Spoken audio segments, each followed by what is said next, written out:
the army, which set off the present crisis with a mutiny that forced out the old prime minister. These are the moments when Ethiopia's kingdom came to an end. In February 1974, the Ethiopian military rose up in revolt. By September, they deposed the Emperor Haile Selassie. It was a coup that brought to an end one of the world's oldest continuous kingdoms. Gave it its first written constitution. Realizing that times must change, he has decreed constitutional reforms be made, apparently with a view toward making Ethiopia a constitution. Haile Selassie was the last emperor of a dynasty that claimed it could trace its roots back thousands of years. And orderly. The country is now a democratic republic, but Ethiopians haven't forgotten their kingdom's proud past. In the capital Addis Ababa, this statue of Emperor Menelik II celebrates Ethiopia's long tradition of independence.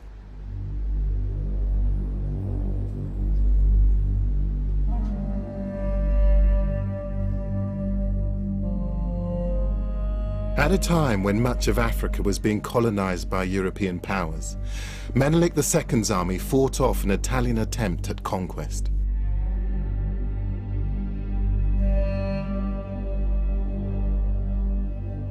Ever since that famous victory, Ethiopia has been a beacon of self-determination for black people around the world. But I'm here to get back beyond that to the ancient history. I've got here the Debra Damo, the glory of kings, the story that tells you of all of those kings, those ancient empires. And I want to get behind that and find out exactly what made this country. The book I'm carrying is a modern translation of the most important text in Ethiopian history. The Debra Damo was written in the 13th century, and it sets out the lineage of Ethiopia's emperors. It makes some grand claims. It says the dynasty began in 950 BC, and that the first emperor, Menelik I, was the son of illustrious parents, Solomon, king of Israel, and Queen Makeda, better known as the legendary Queen of Sheba. The link to the Old Testament gave a legitimacy to the Ethiopian Empire. But is there any truth in it? Is there really a connection between Solomon and Sheba and the Ethiopians? That's what I want to find out. No.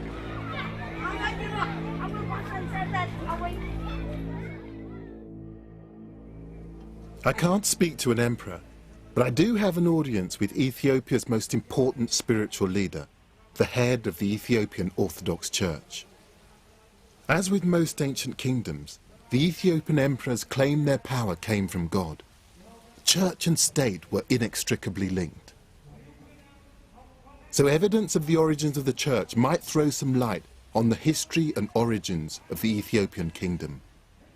Could you tell me something about the history or the origins of the Ethiopian church?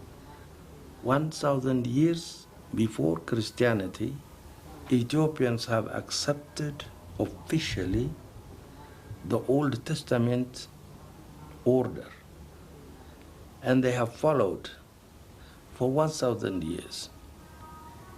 So we accepted Judaism, and then we accepted Christianity. Now it is 3,000 years old altogether. According to the patriarch, Ethiopia's Judeo-Christian tradition does date from the beginning of the Ethiopian kingdom. He says that the faith and the emperors came together. The foundation of this belief lies in the astonishing claim that the very basis of Judaism is actually here in Ethiopia. He tells me that the Ark of the Covenant containing the 10 Commandments was brought here from Jerusalem by Menelik, the son of Solomon. The Ark of the Covenant and the Solomonic descent comes together. The Ark of the Covenant is with us in Ethiopia. Can that really be true? If the Ark is in Ethiopia, it would be powerful evidence of a link between Ethiopia's founding emperor and the people of the Old Testament. But there's a problem. The Ark is deemed so holy a relic that no one is allowed to see it, and there's no historical evidence that Menelik I was the son of Solomon and Sheba. Yet faith in this legend is still strong.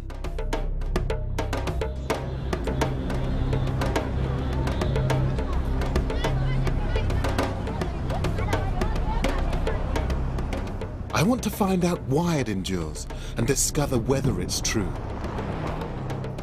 I'm going to look for continuities that might appear over centuries in religious traditions, in language, and in Ethiopia's old buildings. I want to see if I can connect them to Solomon and to Sheba. My journey will take me from Addis to some of the most important historical sites in Ethiopia, going further and further into the past to see if I can reach the time of the Old Testament.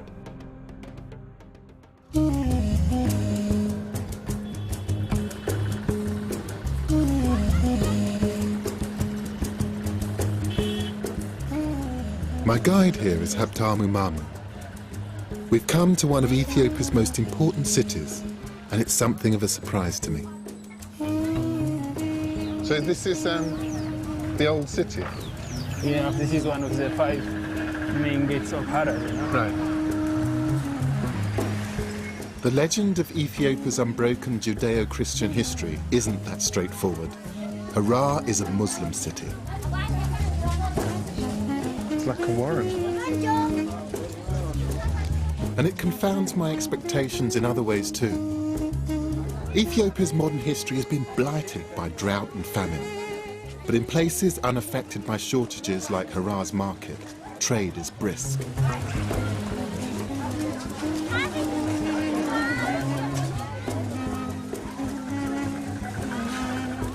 Historically, the Ethiopian highlands are one of nature's storehouses.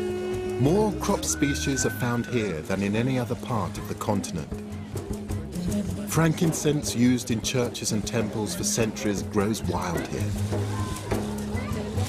Oh, that's gorgeous.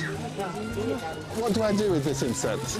And it smells beautiful as it is, but how do I make it even more powerful? When we make coffee, Yes. you just fire, and then you put on the fire, and it smells good for the coffee ceremony.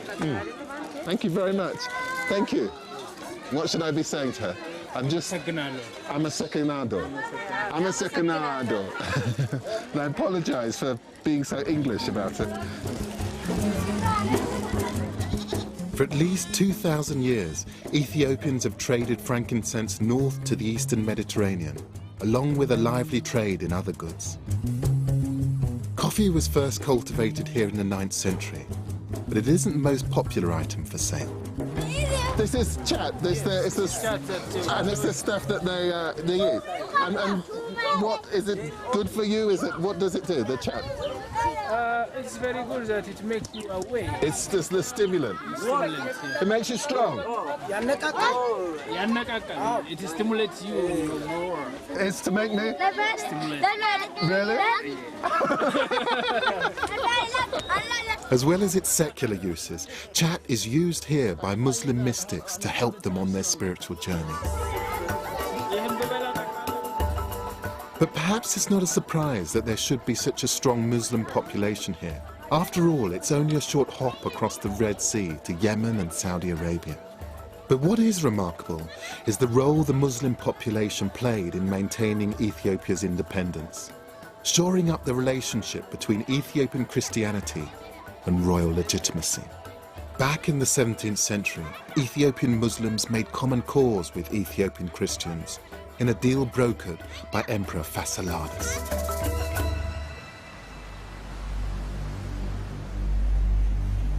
I'm heading to his capital to find out more about him and the Ethiopian kingdom he ruled over. I'm traveling to Gondar across Lake Tana on the ancient trade route which avoids the mountains. The unlikely alliance of Christians and Muslims came about as a reaction against foreign interference. During the 16th century, the Portuguese arrived with two purposes in mind. One was to take over the Muslim trade routes. The other was to find a mythical Christian ruler called Prester John. They travelled right down the west coast of Africa in search of him. And then when the boat technology improved, they came up the east coast. And it was here in Ethiopia, that they thought that they'd found him. Prester John turned out to be a figment of European imagination. Instead, the Portuguese found a real Ethiopian Christian kingdom. And whilst they enjoyed some success in converting the local population to Catholicism, their attempts angered many. A foreign imported version of Christianity united Ethiopian Christian and Muslim alike under the banner of Emperor Fasciladas. They expelled the Portuguese and executed their Jesuit priests. Ethiopian traditions were again free from outside influence. Some seem unchanged to this day. Papyrus canoes like this one have been used here for thousands of years.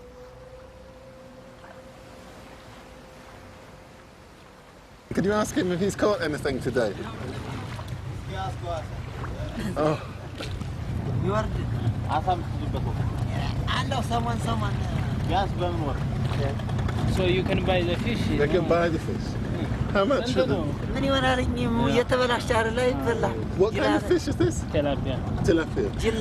Just give him the money. Thank you very much. It's right back again.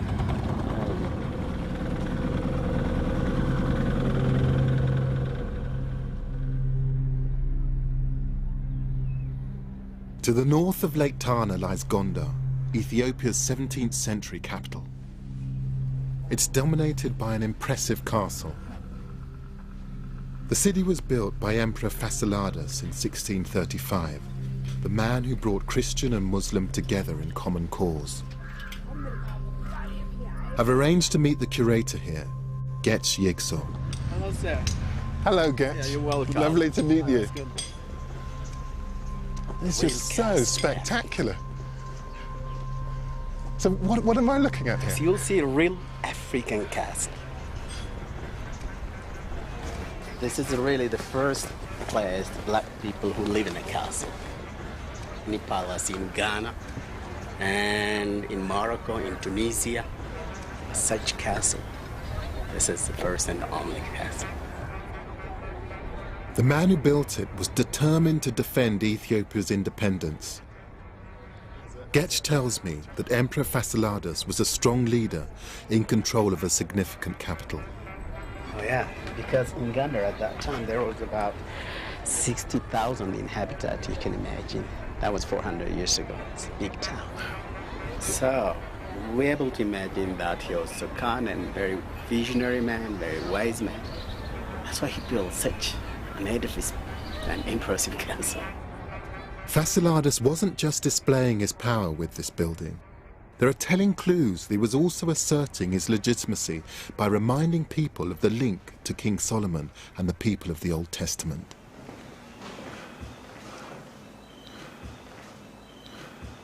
Up here I can see that there's a Star of David. Right. That is the Star of David because the previous Ethiopian kingdoms believed that their families comes from the Solomonic descendant. Yes. They're from the same family. Fasciladas was one of them. That's why he put inside. And connection to Solomon, what was that? I mean, is it a legend or is this an actual real? This is the real connection.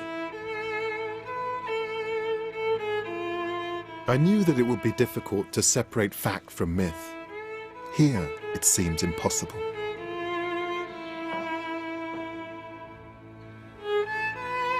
Of course, the Star of David is only one hint that the emperors claimed to be descended from Solomon. I'm wondering whether there is anything else in this castle that points back to the world of the Old Testament. For me, the best way of getting a real sense of the building is to sit down, just spend a few quiet minutes, just sketching. I suspect that Fasciladas may have been more influenced by outsiders than he would have cared to admit. The battlements look Portuguese to me, and the domes look east towards perhaps India. But I can also see what looks like a curious technique.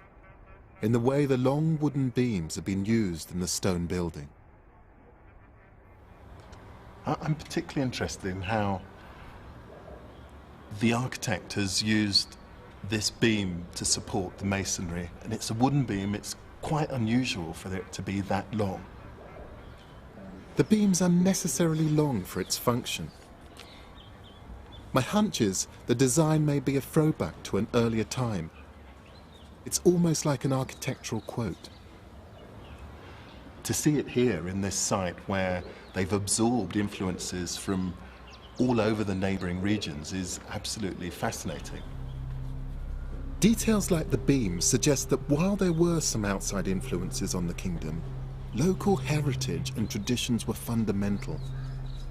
And the execution of the Portuguese Jesuits shows the emperor's determination to defend the distinctive role of the Ethiopian church.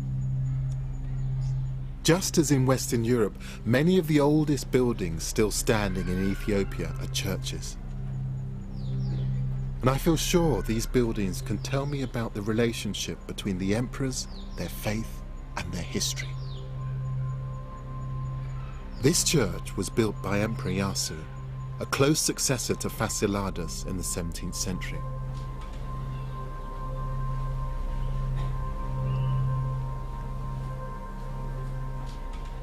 This astonishing painting is completely different to anything I've seen in European churches or in missionary churches elsewhere in Africa. I spend so much of my time trying to rationalize and explain beautiful things, but very occasionally I'm just completely knocked sideways by something, and coming in here to this particular church and seeing a lot of the Christian tradition that I was brought up with depicted in a completely new way with a level of intensity that I've never seen before. It's just absolutely astounding. The paintings have been completed on cloth, which has been glued to the mud plaster walls. Emperor Yasu seems to have been reassuring his subjects that he could look after them. He commissioned artists to paint angels on the ceilings as if protecting the worshippers below.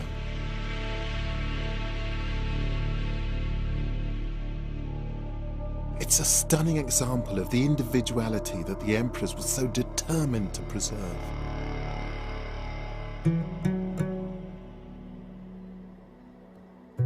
And I can't help wondering whether other telling traces of the past still survive within Ethiopia's ancient churches.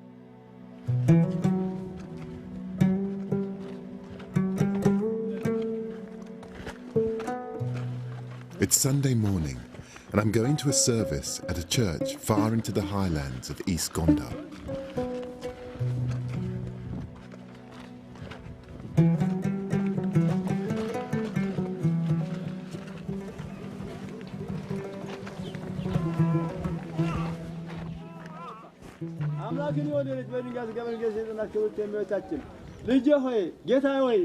Bible passages are being read in Ge'ez, the ancient language of the Ethiopian kingdom. It's related to Arabic and also significantly to Hebrew, the language of the Old Testament and King Solomon himself. Haptamu says that no one speaks it now. For Ethiopians, it's like the Latin Mass. But this isn't the main event. The crowds are outside a cave, and it's this cave that has the real significance here.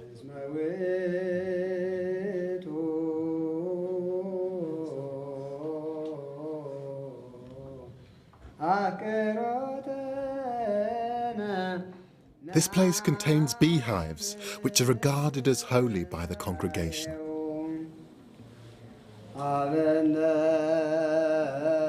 That's how they make the honey from the ceiling of the cave.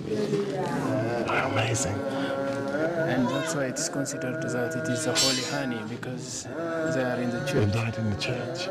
And nobody brought them by themselves. Oh, they came by themselves. And the honey which is taken from this is given to the people that considered as a holy honey. I see.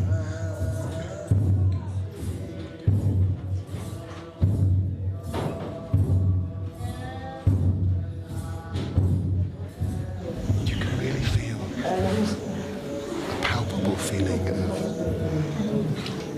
people believing in this space. You get a sense that it's not just communing with God, it's making contact with a very profound past.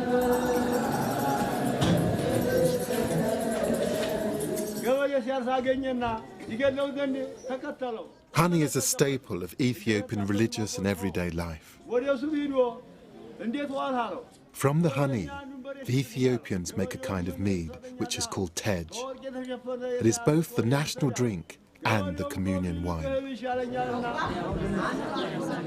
This honey is believed to have healing powers, a cure for everything from minor ailments to major ones, like leprosy. Honey has long had a special place in other cultures in Africa and the Middle East. What's unique to Ethiopia is its connection to one of the kingdom's greatest rulers. It's said that a swarm of bees prophesied his future greatness when he was a baby, and that he was named after the bees' humming sound. His name was Lalibela. The city he built, which today bears his name, is a place which has no parallel with anywhere else on Earth. I've travelled east from Gondar. Now I'm heading to one of the most important places in Ethiopian history, Lalibela.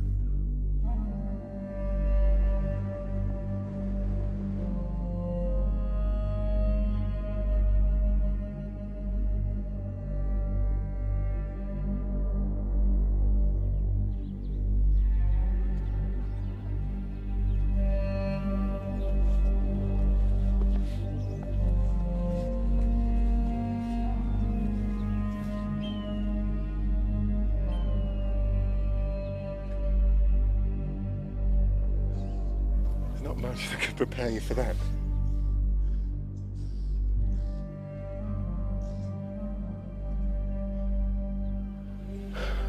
It's just astonishing. This is one of the churches of Lalibela.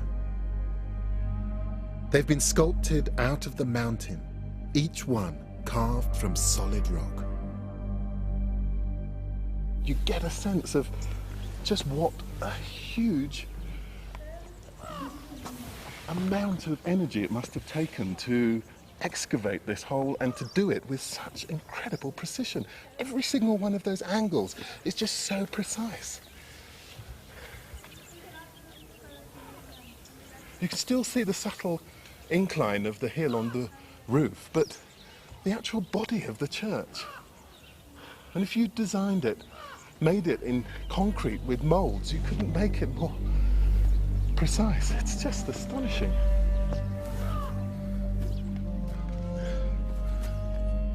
The man responsible for commanding the building of 11 of these incredible structures was Emperor Lalibela. But according to the Kebra Nagast, which was written more than a century after these churches were built, Lalibela was an interloper, a member of a rival dynasty which could not claim Solomonic descent.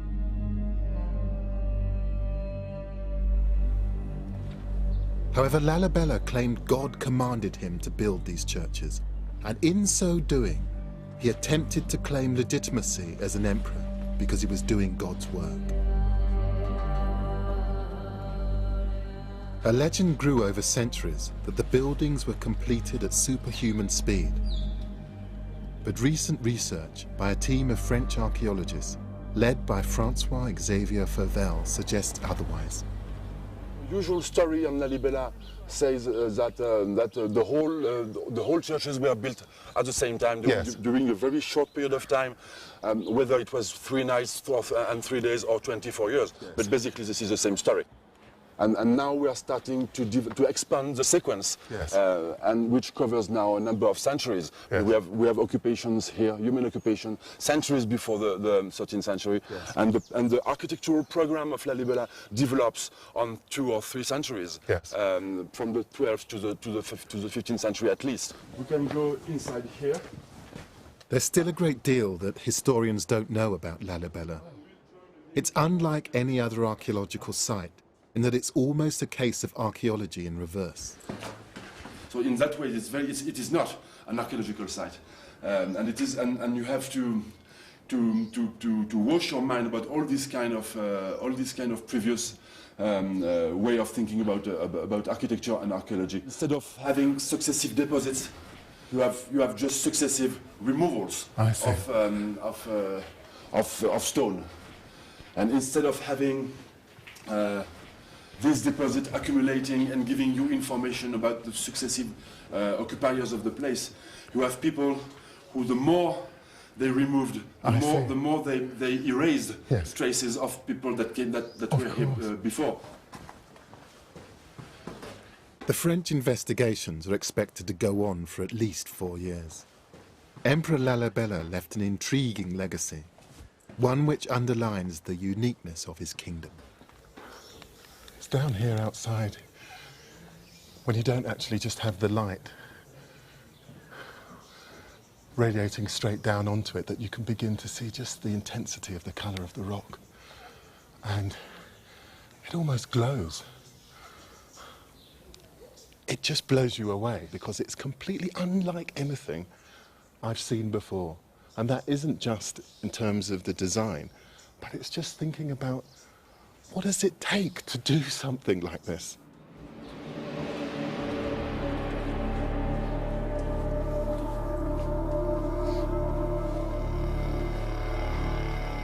It's a breathtaking display of the emperor's power to be able to command his people to excavate thousands of tons of rock without any form of mechanization. And it speaks of the cosmopolitanism of this part of Africa at the time.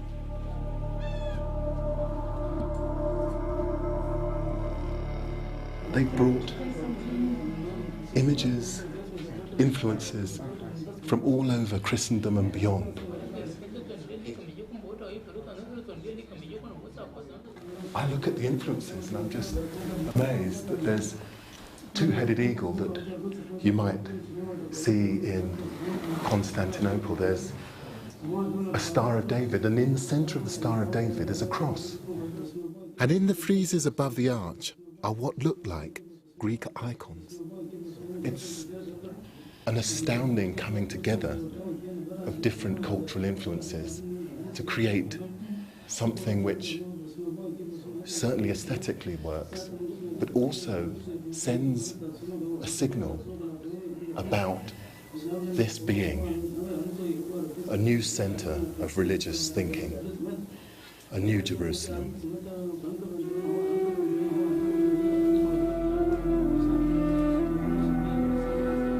This is a scale and quality of architecture on a par with many of the achievements of medieval Europe. And it's fascinating to see this cosmopolitan approach in a place which many medieval Europeans considered the extreme fringe of Christendom.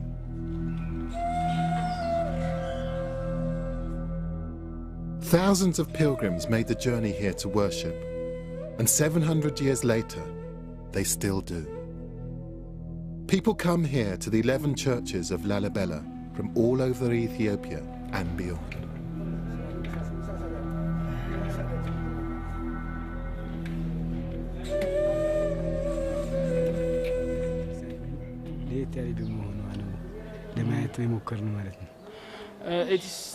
We heard that it is totally different from other churches, and religion-wise we are told that if a person go to Lalibela and see, if you make a pilgrim, you will be righteous, and from generation to generation. So that's why we luckily come here and to see the church. There's no doubt that Emperor Lalibela left the kingdom something lasting and significant.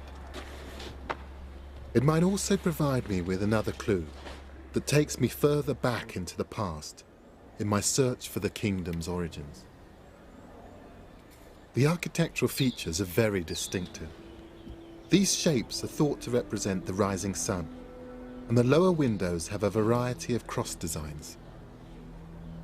It's a double cross so that you can actually see it both as a cross and then also extruded. And then at the very top is this shape that you see everywhere.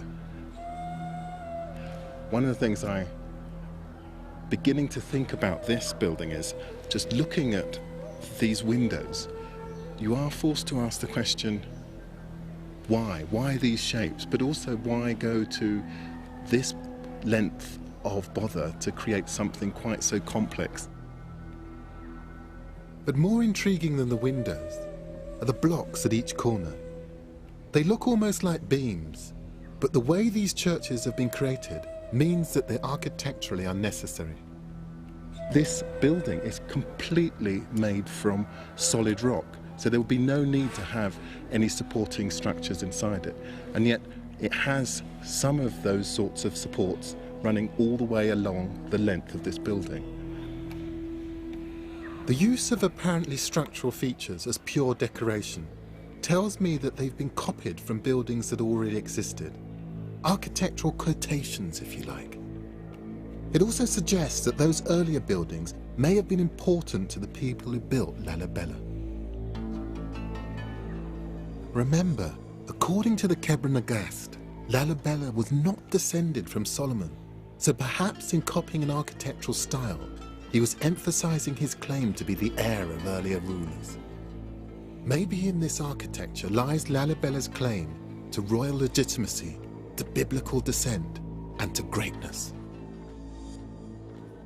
But I don't know how old the buildings that inspired Lalibela might be, or whether they lead to a connection between the kingdom and Solomon and Sheba. To find out, I'm going to head even further into Ethiopia's past. This is one of the oldest inhabited places in the world. Archaeologists have discovered signs of the earliest human development here from over 4 million years ago. Even things that appear recent are ancient. These terraces in Tigray province are believed to have been ploughed for 3,000 years. In pre-colonial times, Ethiopia was the only sub-Saharan country to use the ox-drawn plough, a crucial step away from the pastoralist culture of the rest of the continent further to the south.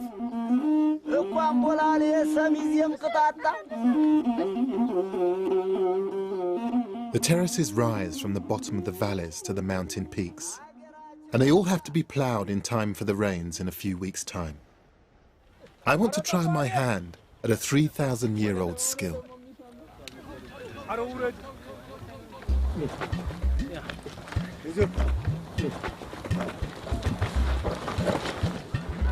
a natural. I'm the rad of a job here. Hit, fellow. I nearly had my eye out there. How do I stop them? What do I do to them?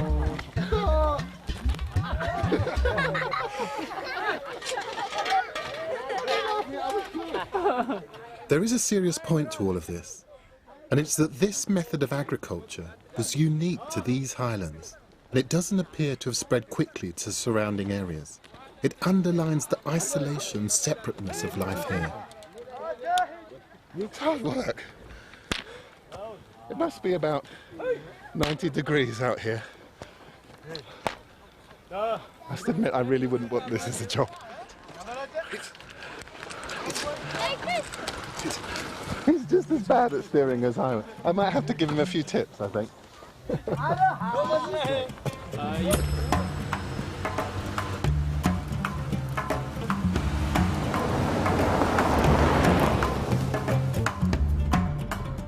We're 10,000 feet above sea level here, and visitors to towns like this are unusual.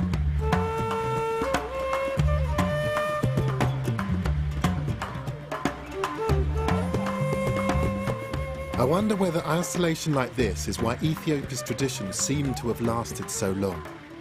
They could develop independently and free from outside interference.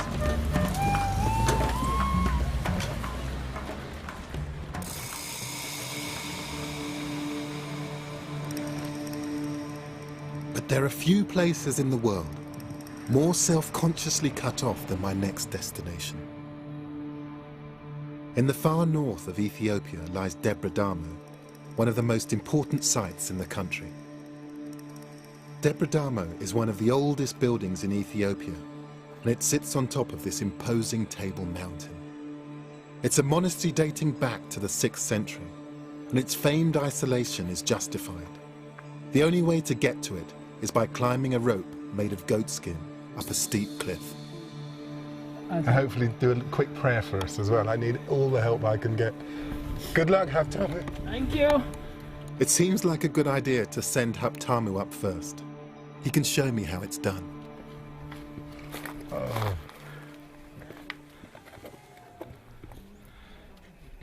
Oh, no, he's fine. Well done, Haftamu. Okay, let's get this safety on. If this has worked for thousands of years, I mean, who am I to doubt it? I mean, even if my stomach is absolutely full of butterflies and doesn't seem completely convinced, I'm the sort of person who gets vertigo if I stand up too quickly, but I really want to see Debra Damo, so I think all of this is really worth it.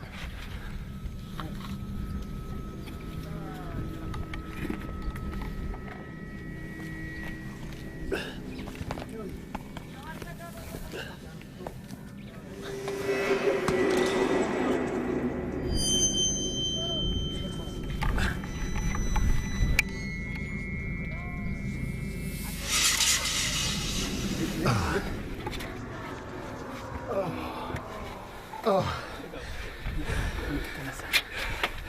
I made it.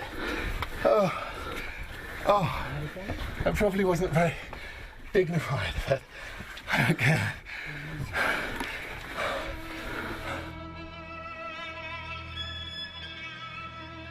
Just look at those views. We're right on the top of the world. Coming up here, getting up here, I wouldn't have missed this for the world. It's just amazing.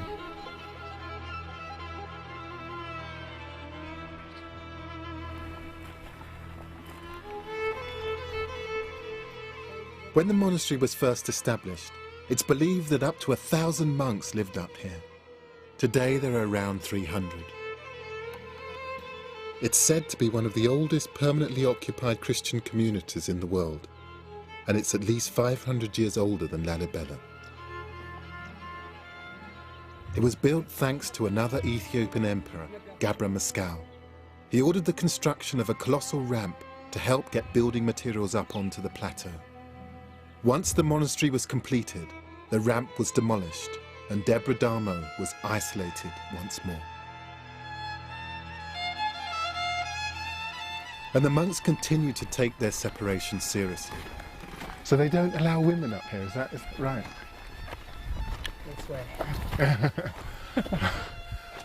No men.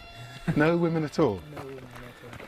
And that's ever? There were never any women allowed up here? And that's the church. In fact, ever since the 6th century, they haven't even allowed female animals to be brought up from the valley floor. The fact that Debra Damo has been so cut off for so long could be useful in my search for how this kingdom's traditions have echoed through the ages. I need to see the most important building here. Tomorrow I'm going to join the monks at a special service inside the 6th century church. So we're going to try and get a little bit of shut-eye and then be up with the sun, because that's when the monks get up.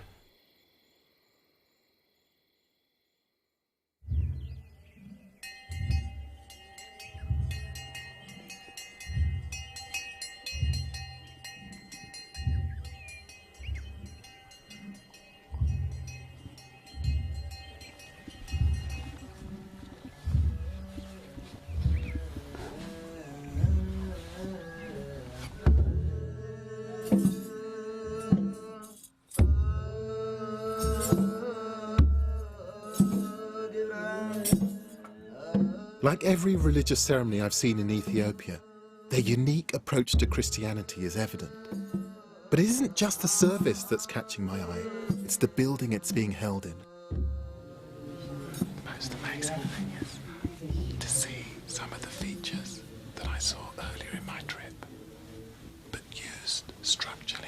you begin to get a sense of that history that was being evoked by the architects of Lalibela and Gonda. But here, it's actually holding up this structure. This was what they were echoing. Here are the square-ended beams I saw on the corners of the windows at Lalibela's rock churches. The rising sun window designs here too. And I last saw these distinctive long wooden beams in the castle at Gonda, where the architecture struck me as being from an older local tradition. And here it is in a 6th century church, made from small uneven stones. It's only these kind of beams that can hold up walls like these. And another feature literally stands out. Different shaped beams which extend beyond the walls. These are called monkey heads. I just tried to spend a few minutes just thinking about how this monkey head technology was actually put together.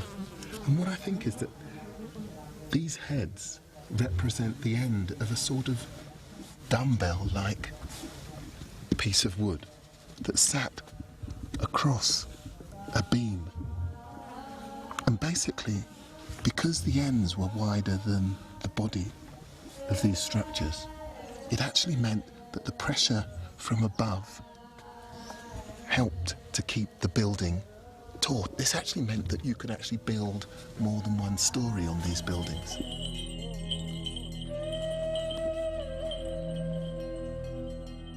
Here is a distinct continuity of architectural styles, which it's almost certain were developed indigenously over nearly 2,000 years. If this continuity stretches back even further, to pre-Christian times, perhaps there is evidence somewhere of the connection to King Solomon and to the Queen of Sheba.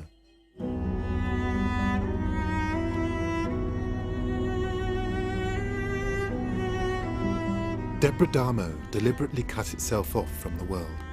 My next destination was once the busiest and most important city in Africa, Aksum.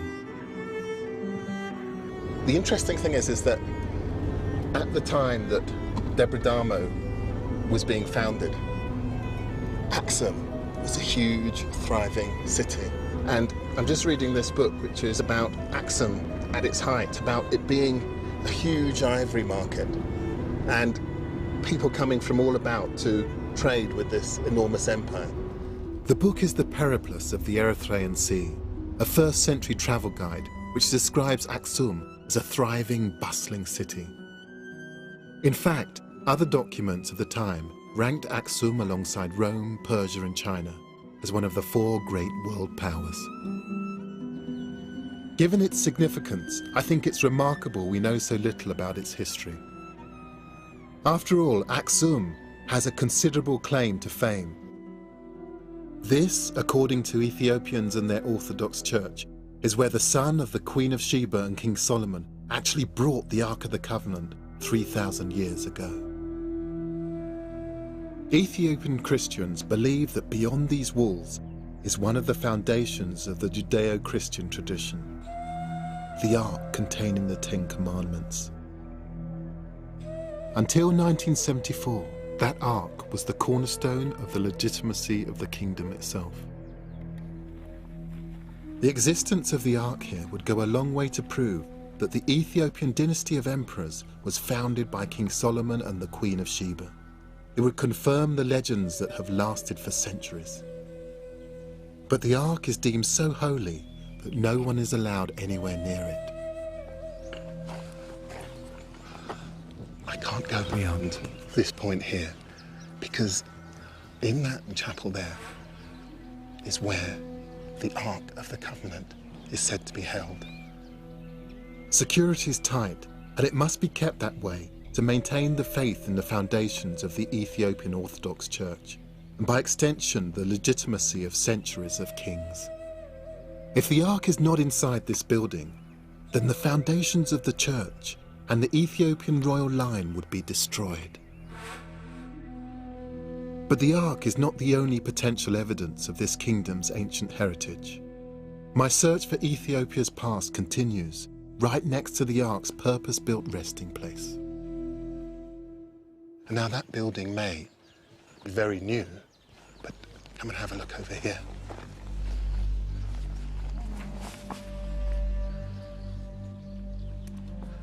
Down here is something very, very old. This is the remains of a building which is 4th century, said to have been built by King Ezana. Ezana, archaeologists believe, was responsible for Ethiopia's first Christian church. He was the first Ethiopian emperor to convert to Christianity. Archaeologists know this for certain because coins minted during his rule show almost the moment of Ezana's conversion.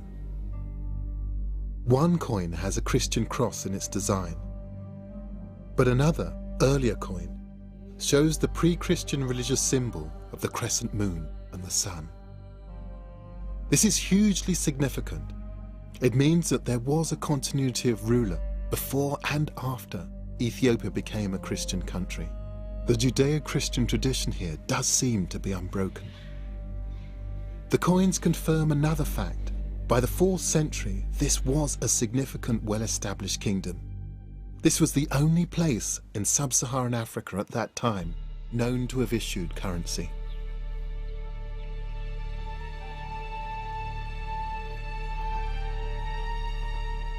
The coins aren't the only objects in Aksum that show the power this place had at the beginning of the Christian era. These are the grave markers, or stelae, of the emperors at Aksum. They were made from solid granite, and some date back to the 1st and 2nd centuries. They are thought to be the largest pieces of stone ever to come out of a quarry in the ancient world. The tallest stood at over 30 meters and weighed around 500 tons. I think they're as impressive as any monument I've seen in Athens or Rome. My guide here, Yagalam Fisheha, is showing me their amazing carvings, which are still beautifully clear almost 2,000 years after they were made. They depict the great buildings it was believed the emperors would inhabit in the afterlife, skyscrapers to immortality. This architecture was the architecture of the Aksumite people. It's an architecture of a building. Yes. Multi-story house. I see. Multi-story house. And then these are the wooden beams. They represent, the end of the wooden beams. When the Aksumites were practicing this architecture, first they started with wood. So we have the windows. So we have the wooden beams. Then we have another. So this in general is multi-story house building. I've seen this before. This is the architecture used at Debra Damo around 500 years later. And over 1,000 years later, it appears to have inspired the stonework of the churches of Lalibela. At the top is a symbol of the rising sun once more.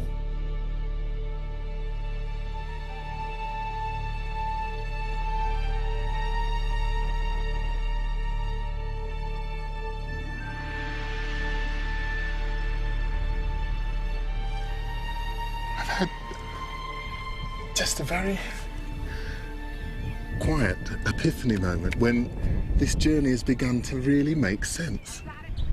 I mean, this stelae, this single piece of rock, holds many of the elements that I've seen on my journey up until now, but here configured in a way that gives them a kind of sense, gives them a continuous historical narrative, which I suppose is the history of Ethiopia.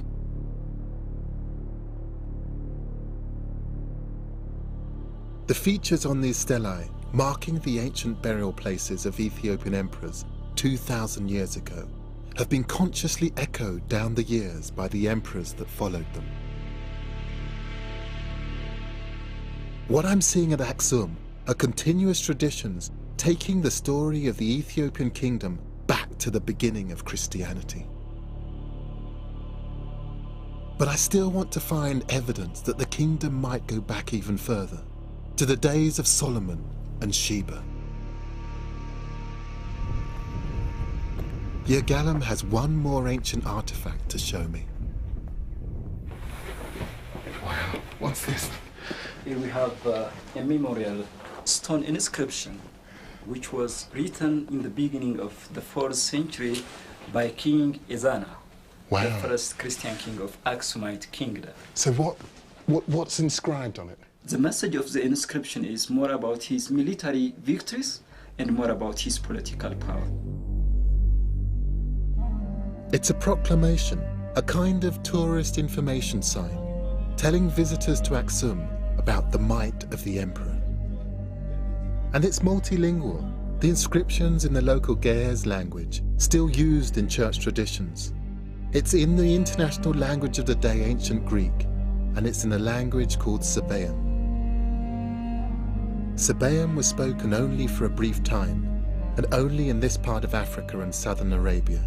Historians think it died out around the 8th century, but it first appeared around 1000 BC.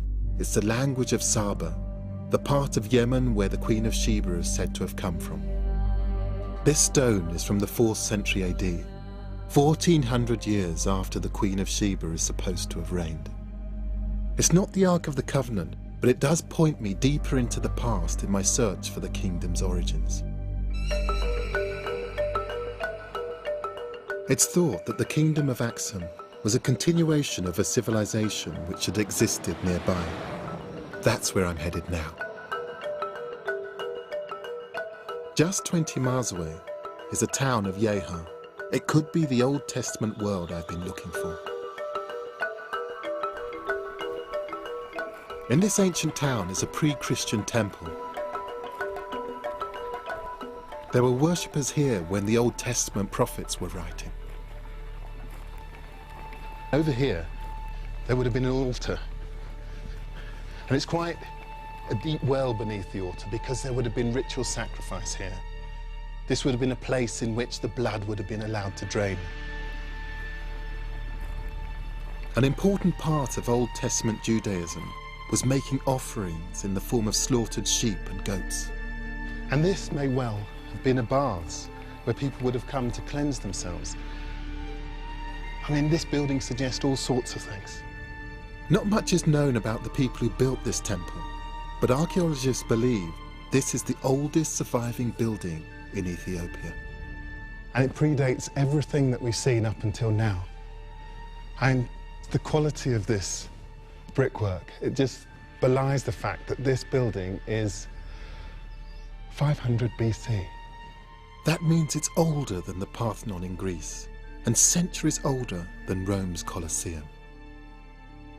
It echoes the Judaism of the Old Testament, the faith that the Ethiopian Orthodox Church claims was adopted here 1,000 years before Christ.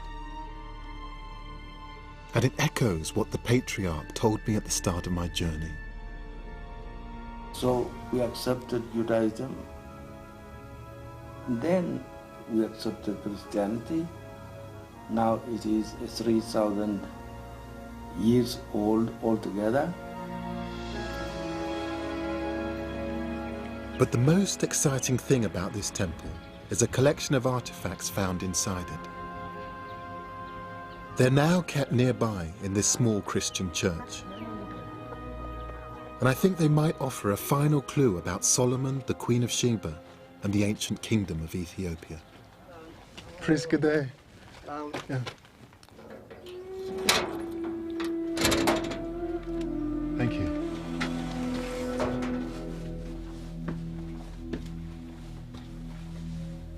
I didn't know it would be like this. There are crosses and scriptures spanning many years of Christianity. Thank you.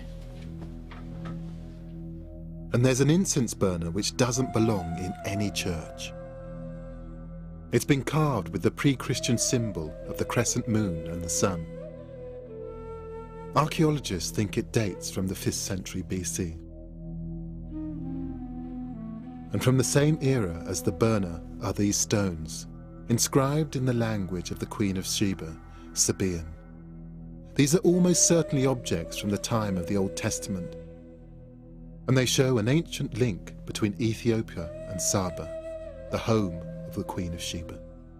this takes us back to, well, to the very beginning. I mean, a lot of people talk about the Queen of Sheba, and here you're showing me a stone inscription which may well mean that all of that is true.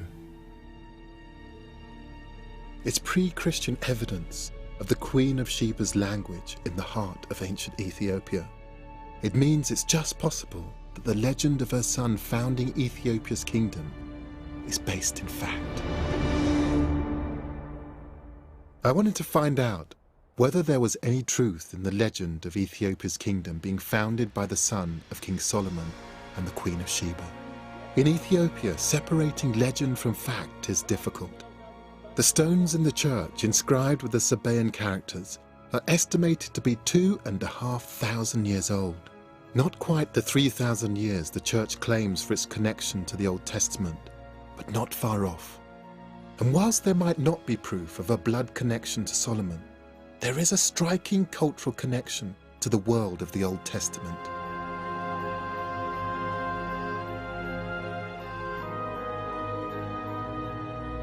It's also striking that faith in this legend has lasted for centuries, closely tied to the unique traditions of the Ethiopian church.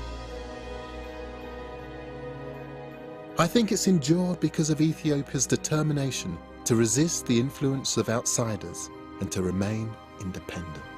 Ethiopia's emperors may have died out, but the kingdom in many senses still survives. In the language, in the people, in the history, in the traditions. It's an extraordinary history, a proud history, one that deserves to be better known.